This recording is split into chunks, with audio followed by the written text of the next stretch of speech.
update. It's here where I'll be discussing what an AFL flush run is all about. I've just recently received a direct message from one of our fellows on Instagram, and I thought it'd be a great topic to kick off this week's podcast. So this is also the segment where I'll talk about the upcoming guests on the show for the podcast this week. So we've got a couple of massive live events as well. G'day, Geordie Love. See you tuning in, mate. Good to see you. And we have our 2 live events as well on Eventbrite this Friday. So that's for August 26th, one for Australian rules footballers, one for strength and conditioning coaches. I'll talk about them a little bit later on. We've just released a new blog post as well. That was on Wednesday of this week, all about how many AFL hours typically players do in a in-season week, particularly at the pointy end of the year. And then I break down each day what it looks like from a physical point of view, from their craft, football training, gym loads, and of course skills training. So we're not including things like meetings with the skills coaches or psychologists or other support staff like nutritionist, dietitian, and so forth, just the physical stuff. So then for those listening in that want to, maybe they've got a gap year, they've just finished high school and they're looking to get drafted, and you want to try and replicate a program similar to an AFL program, which I know is quite popular these days, then hopefully this gives you a bit of an idea of what type of work they're doing. But we'll get straight into it. So what is a flush run? And if you have any questions for those tuning in on our YouTube channel or Instagram, feel free to send them through and I will make sure to answer your questions. But a flush run is simply a active recovery that players will do anywhere from typically +2 days from their game day. So if you played on Saturday, that would be on Monday. And it's all about feeling good. So also known as active recovery. Flush because you're promoting blood flow through your legs, which will help remove a lot of waste products, which is built up with high intensity bouts and also the big hits in the contested part of the game.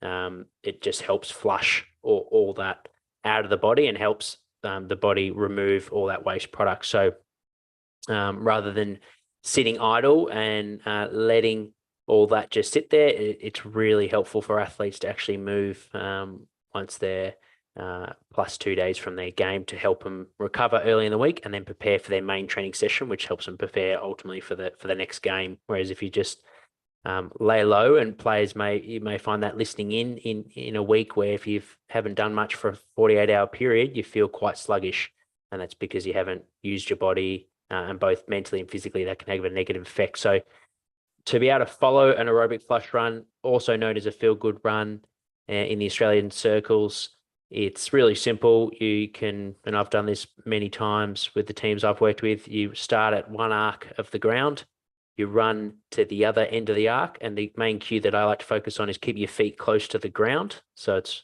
the opposite of high speed, high sprinting efforts where your feet, because you're generating so much force, is traveling far off the ground, and you're getting a high knee lift. With this aerobic flush run, we want little steps and keep your feet close to the ground. So you're moving at a slow speed, and that distributes the loads over many steps. So it's a high cadence run.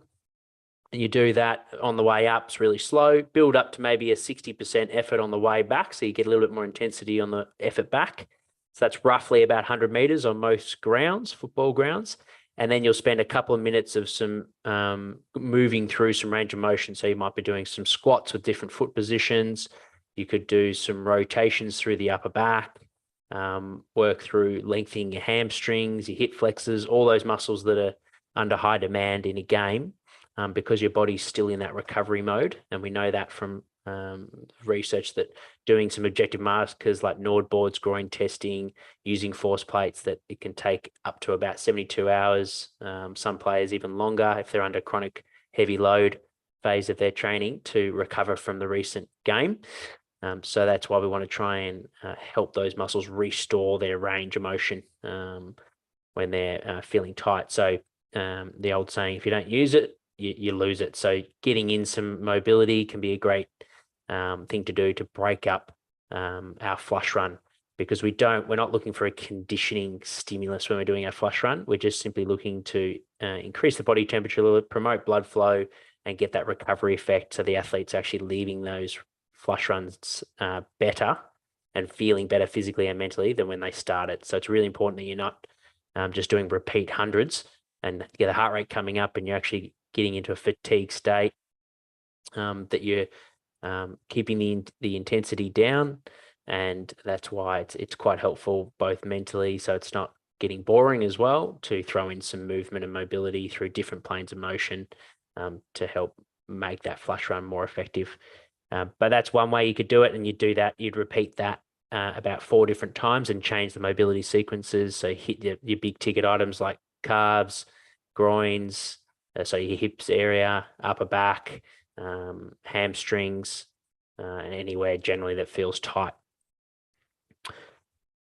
So that's the nuts and bolts of a flush run. Hopefully the example helps. Another way that I've seen effective is working through doing 6 80-meter efforts at around a 15-second rep with a 15 to sort of 30-second rest, depending on how fit the athletes are. So there's many different ways. You can just do that along the wing. There's many different ways you can do it, but it's always best to generally do flush runs over a short distance for that reason, as I mentioned earlier. So there's not a lot of fatigue. Going into our podcast for this week. So on Wednesday, we're going to release our interview that I'm doing with Tim McGrath this Sunday. That will be released on the podcast on next Wednesday, so the 24th of August. Tim McGrath is a knee specialist. He has a clinic in Canberra known as The Pitch, and he's specifically well known in the elite sports circles for really working with difficult cases from a knee injury point of view. So helping athletes, rugby, soccer, football, AFL football, that is, that have had maybe 2 ACL injuries, and they're returning back to play, whether it be operation or non-op. So really looking forward to having the chat with Tim this Sunday live. If you have any questions for Tim and you're listening to this on our Instagram or YouTube, make sure to tune in. That's going to be at 3:30 p.m. this Sunday. And if you're listening to this in the podcasting world on Monday, where we release this episode, stay tuned. We're going to release that in the podcast on Wednesday. Our live episode for next week is going to be with Brendan Eagleston. I'm lucky enough to work with Brendan. He works at the Melbourne Footy Club and is our rehabilitation physiotherapist. And his topic of discussion is going to be all about his processes to return to performance. He's got a nice balance between working really closely with the athlete and building up and making sure they feel confident they're ready to not only return, but return in good shape, as well as having some objective markers that he's developed over his system working at Norwich, North Melbourne Football Club, and then now his time at Melbourne Football Club. So he's got great experience and a great philosophy to share with us in terms of his principles and methods for returning athletes in good shape and getting a good result. So that's Wednesday, 8 p.m. And like all our live shot show, it's dynamic. You guys can tune in. You can send in your questions and watch it live as we have our chat. So make sure to tune in for that one. And then on Friday, we have 2 live events. One for Australian Rules Football is all about game day preparation. We're at the pointy end of the season. So we want to talk about recovery early in the week. We want to, and straight after the game, which is when the recovery mode starts, how you can maximize your sleep, your nutrition, active recovery, massage, and really make sure you've got a good routine at the end of August that you can see through all the way through to September, hopefully playing on the last dance in the grand final. So finding that routine is critical at this time of year, and finding what works for you on each day as you build from recovering from the game prior to leading into preparation for the upcoming game. So for those footballers that want to tune into that one, or for parents that want to tune into that one to help their kids with their recovery from games, particularly ones that are playing back-to-back games, Saturday, Sunday, which is quite common. That's going to be at 4 p.m. on Friday, the 26th of August. You can subscribe to that through Eventbrite. We've got the link in our podcast. There's $10 tickets. For those that are on our academy, you can access that for free, that event, like all events that we do. you have full access to it for free. So be an Academy member. It's just $20 a month. So if you're looking to join, head over to preparelikeaproacademy.com.au. For the strength and conditioning coaches listening in, super pumped about our next Get Better Plan episode. Last one was all about load monitoring, how to do it with GPS, how to do it without GPS for your sporting club that you're working with. This one's going to be more on the business side of things, and I'll try and keep that even split between business and coaching. So this next one's going to be all about a new technology that I've been using to help me with my content and to stay on top of a consistent schedule that works for me, and be able to provide quality content across YouTube, websites, so your blog posts, and of course social media. So it can get overwhelming, and it can be quite hard to consistently put out good content. And I find this particular app that I'm going to share on how I use it and the different systems I've put in place to give me to make it sustainable and to give me some assistance. This thing has been a game changer. So really looking forward to sharing that app with you all and software. It's something I've been using for the last few weeks, and I've had a few coaches reach out to me, and I've promoted it to them, and they've been trying it out on their business, and it's helping them massively as well. So it's quite exciting what artificial intelligence can do these days. And then so that's going to be on Friday. Same thing. If you want to buy a ticket, it's $10 on Eventbrite. You can click the link in our show notes, or you can just simply be an Academy member for $20 and you get access to our full content library, and which includes these live coaching events that we do every month.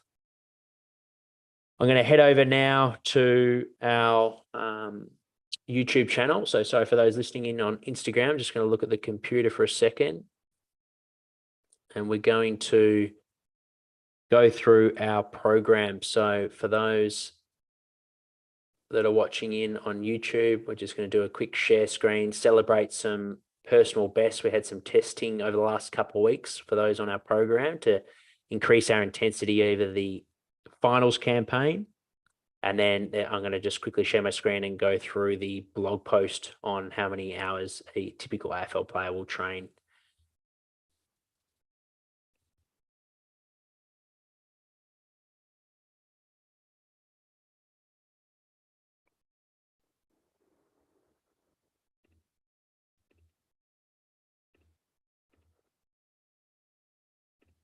Okay, so starting off with our personal best, some standouts here we'll scroll right up to the top.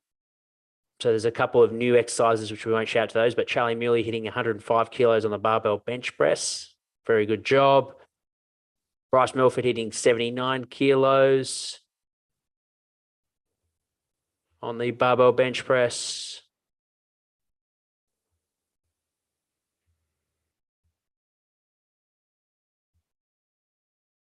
Hugo Giles hitting a new PR on his barbell box squat of 63 kilos. Well done, Hugo. We've only just introduced the box squat into your phase of program. He's on our development program. Ali Burt, who I'm working with this afternoon, she's hit a new bench press of 42, just started on the program as well. Noah Higgins, 60 kilos on the bench. Owen Hone hitting 107. That's probably going to get close to our top 10, I reckon, Owen, in our program so far.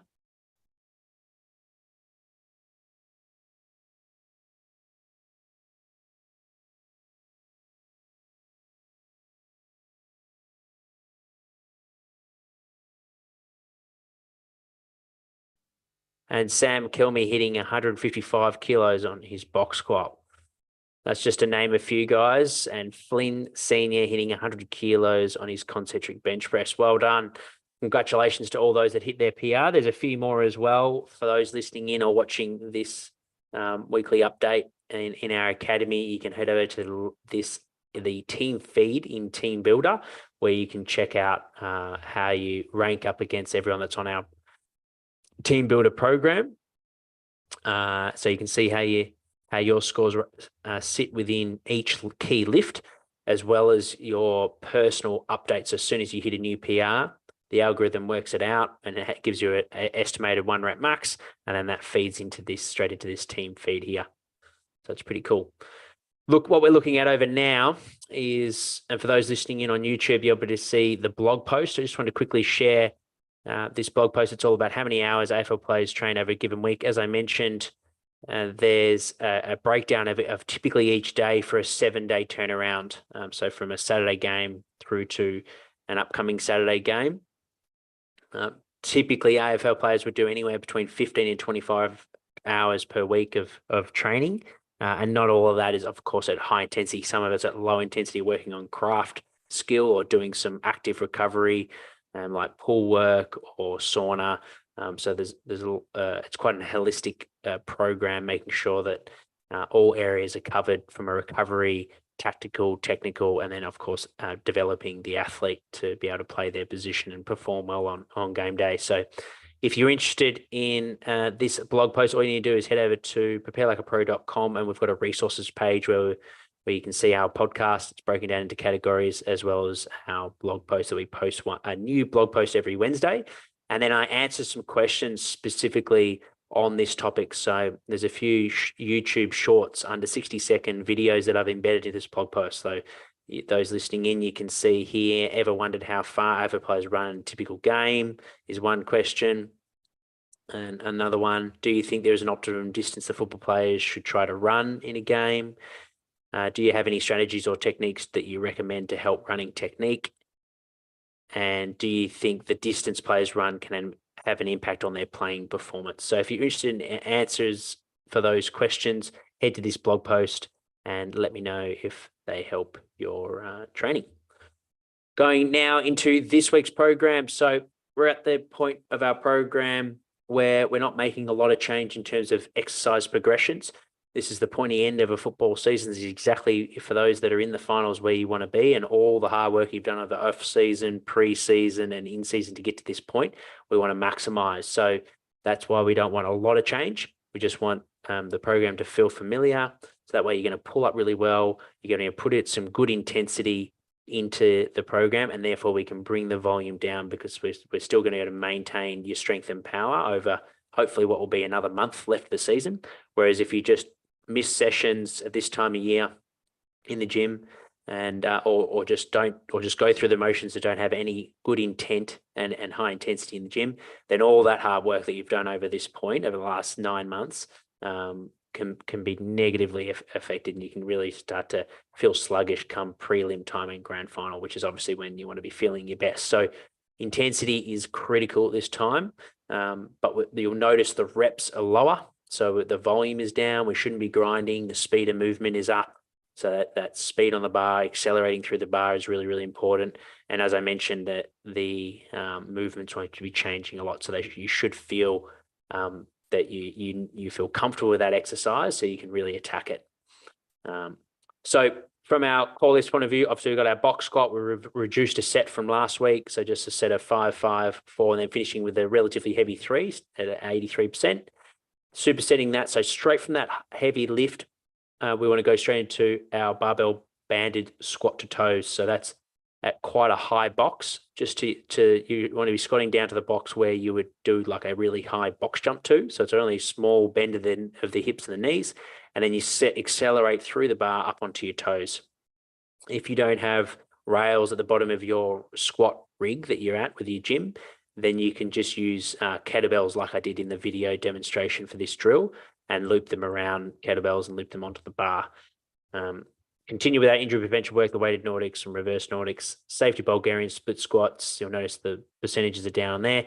And then the movement that we played around with last week, those box step-up jumps, make sure you're jumping as high as you can and sticking in the landing. So we're getting good work through there. Our core exercise that we're doing is the slider hand walk. So we're working on your stiff arm strength. So you're locking out those elbows, not bending the elbows, lock them out, push through the ground, and you have your feet either, if you're doing it from home, then just have socks on and a slippery surface, and you're going to walk onto your hands. Just watch the video demo, forward 5 meters and then walking back 5 meters. So that's our Tuesday. That's our main lower body strength program for the week. And then on Wednesday, we've got our main upper body strength session. Not a lot of change from last week here, just some slight adjustments in terms of our volume. So we've got our bench press, less reps than last week, and working up to as many reps as possible at 85%, and capping it at 6. So no more than 6 reps, just to keep us feeling good and making sure you're not pulling up with a inflamed shoulder. So sometimes when you really rep it out and do a max effort, you can either move poorly or just overload your shoulders, your tendons in your shoulders. So we just want to keep that getting good intensity, but not overdo it. So cap it at 6. But if you get 3, that's a good result at that intensity. And then your medicine ball power circuit, remember, being explosive and as fast as possible. So pick a light medicine ball, anywhere between 3 to 4 kilos for most of you. And you can do the granny toss, the med ball rebound throws, and the rotational slams. If you're not allowed to throw med balls at your gym, then just move into the lying on your back supine chest throws. They should work just fine, and the gym shouldn't have an issue with those. Then we've got our Smith machine bench throws. So it's all about throwing that bar as far as you can. I know if you were asking the questions on that a little while back when we brought that into the program. So if you're on a 2-week trial and this is your first week in our program, and for those listening in that aren't on our program, make sure to click the link in our Instagram bio or TikTok bio, and that will take you to the page to join this program for free. But you want to throw the bar as far as you can. So we're really focusing on explosiveness, and whatever technique allows your best performance in terms of bar height is the best one. So it doesn't need to hit your chest and come all the way down like a traditional bench press. It can just be a short, punchy, quick movement, if that means that's getting the bar the highest. Everyone's going to be a bit different. For those that are quite dynamic and more speedy athlete, for you, it's going to be short and quick. For your stronger athletes, it's going to be generally a little bit slower for you to build up your momentum. Then we've got your football bar bench pulls, just to keep a neutral grip. So we're going through, continue that. If you haven't got access to football bar, then use a heavy dumbbells to continue that neutral grip. And then we've got our Torsionator Power 8 Russian twist back into the program. So make sure to watch the video if you didn't do that in the last block of the program, but these will be with us throughout the finals program. And you want to just basically swivel the feet as fast as you can. So speed is really, really important, as you'll see in the demo video. And then the Beastly's exercise for the shoulders has moved into a dumbbell lateral raise. So trying to go as heavy as possible for 3 sets of 6. Really important that we're not just strengthening up the shoulders and the chest and the back through out in front of us, but we're also building up our shoulders in that lateral frontal plane just to keep our shoulders and elbows healthy.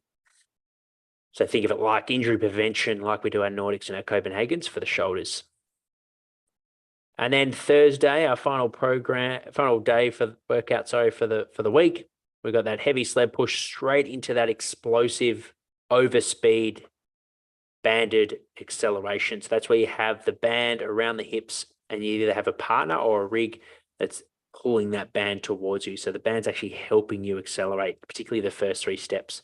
So you do the heavy sled for 6 meters, then with your legs under a bit of fatigue, go straight into the assisted acceleration, and that's going to help you with that pop out of the contest, those first 3 steps, which we want. We want to be moving as fast as possible, and then walk back to recovery. And on the way back, you're going to do an acceleration without the band, and hopefully that contrast effect will be quite game-like. In that first effort, you're trying to be as explosive as you can with some heavy legs from the sled, and then your whole body's going to be super activated and charged from that overspeed effort. That's just going to help you give that extra little bit of juice and energy into that final acceleration. From our lateral step to lateral crossover, if you felt really comfortable with this one and you had a good hip lock at the top of the box, like the video shows, and your heel wasn't hitting the ground on that first step, so you change your direction, really nice sharp angle, add a dumbbell or a weight plate, throw that overhead. So we're just getting a little bit of co-contraction through the hips and some good stability through our trunk and through our hips. So add a little bit of chaos and a bit of noise by adding in that weight plate overhead, and that will give us some good balance as well, which single leg balance is really, really important for footballers, kicking performance, for your sprinting mechanics and maintaining speed and efficiency for those high intensity efforts on the field. Torsionator split jerk. Remember, really fast fend off with that one. So stomp the ground. We should hear that front foot hit the ground. And then we finish with your injury prevention work, the Copenhagen's single leg arabesque with med ball throws, and the mini band single leg hip flexor. That's it for this week. Great work for everyone that hit their PBs last week on our key compound lifts. That's the last testing that we'll do for this week. For this year. So we're really focusing on sharpening up, really focusing on good power to finish off this year, and hopefully everyone keeps getting wins all the way through to grand final. So thanks for tuning in. Remember, this is our last 2 weeks for that special offer. All you need to do is give us a review on a podcast, screenshot it, send it to me, and I'll in return give you a free 4-week program, which will give you the whole finals program. So this power program that I'm talking about here. And for those that are already on our academy or on our online program, because you're already on the program, you don't need that 4 weeks for free. I'll give you a 30-minute one-on-one coaching call where we can talk about your performance goals for the next month, or you can save it for the off season. We can talk about your off season goals from a lifestyle point of view, and maybe you want to try to put on muscle mass, and what we need to do from a nutrition point of view and recovery to help that. And then, of course, what drills and movements you need to attack to ensure that you're going to get that goal, and how much weight you should put on to not affect things like your acceleration, your speed, and your endurance. So if you're interested in one of those, you've got 2 weeks left. It expires in August. So make sure to jump onto that deal. It's a really simple one. Rate the podcast, send the screenshot to me to prove that you've done it, and then in return, I'll send that straight over to you. One of those deals. Thank you for tuning in. I'll see you guys hopefully at the next Propel Like a Pro live chat show.